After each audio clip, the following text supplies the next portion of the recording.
Hello friends, இன்றைக்கி நம்ம என்ன பார்க்க போகிறோம் அப்படின்னா தக்காளி சட்னி பார்க்க போகிறோம். அதுக்கு தேவையான பொருள் என்னெல்லாம் சொல்லிடுறேன். 2 தக்காளி எடுத்திருக்கேன், ஒரு மீடியம் சைஸ் வெங்காயம், 1 இன்ச் இஞ்சி, 4 வரமிளகா, கொஞ்சம் கருவேப்பிலை. இவ்வளோ தான் தேவையான பொருட்கள். எப்படி செய்யலாங்கிறத பார்க்கலாம் வாங்க ஃப்ரெண்ட்ஸ். இப்போ எப்படி செய்யலாங்கிறத பார்க்கலாம். ஃபஸ்ட்டு நான் இப்போ இதுக்கு தேவையான அளவு நல்லெண்ணெய் ஊற்றிக்கிறேன். பொருளை வதக்கிறதுக்கு ஒரு 2 ஸ்பூன் ஊற்றிக்கோங்க.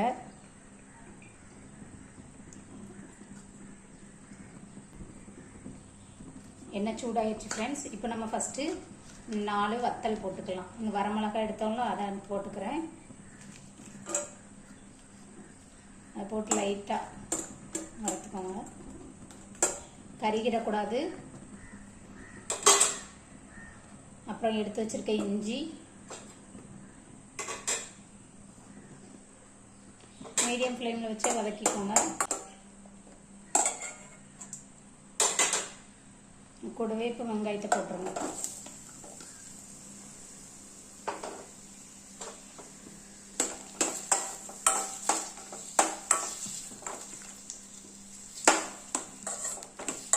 போட்டு நல்லா வதக்குங்க.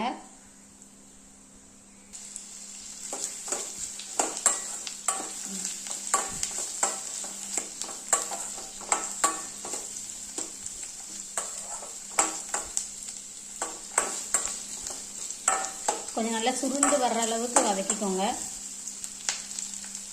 இந்த அளவு வதங்கிடுச்சு பாருங்க. இந்த அளவு வதங்கினா போதும். இப்போ நம்ம இதில் கட் பண்ணி வச்சிருக்கிற அந்த 2 தக்காளியும் ஆட் பண்ணிக்கலாம். தக்காளி, நம்ம எடுத்து வச்சிருக்கிற கருவேப்பிலை இதையும் போட்டுருவோம்.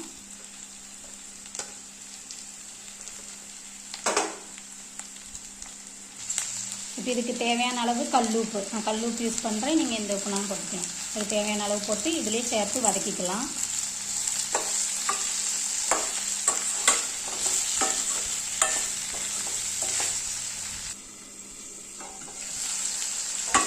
இடையில அப்பப்போ கிண்டி விட்டுக்கோங்க. இந்த தக்காளி நல்லா மசிஞ்சு வெந்து வர்ற அளவு நம்ம வதக்கி விடணும்.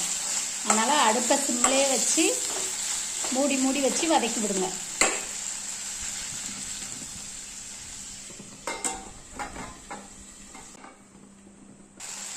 பாருங்கள், இந்த அளவு வதங்கினா போதும். இப்போ நம்ம இனி ஆற வைக்கணும். அப்புறம் மிக்சியில் அரைச்சிட்டு உங்களுக்கு நான் காமிக்கிறேன். இப்போ இது நல்லா ஆறிடுச்சு. நான் மிக்சி ஜாரில் மாற்றிட்டேன். அரைச்சிட்டு காமிக்கிறேன். இப்போ பாருங்கள் ஃப்ரெண்ட்ஸ், நான் அரைச்சிட்டு வந்துட்டேன். இதை இப்படியே சாப்பிட்லாம். இது ரொம்ப டேஸ்ட்டாக இருக்கும். தோசை, இட்லி எது கூடனாலும் நல்லா மேட்ச் ஆகும். நீங்களும் இதை ட்ரை பண்ணி பாருங்கள். ரொம்ப சிம்பிள் இன்க்ரீடியன்ட்ஸ் தான். ட்ரை பண்ணி பார்த்துட்டு எப்படி இருக்குன்னு கமெண்ட் பண்ணுங்கள். இது பிடிச்சிருந்துச்சுன்னா ஷேர் பண்ணுங்கள், லைக் பண்ணுங்கள். ப்ளீஸ் நம்ம சேனலை சப்ஸ்கிரைப் பண்ணுங்கள்.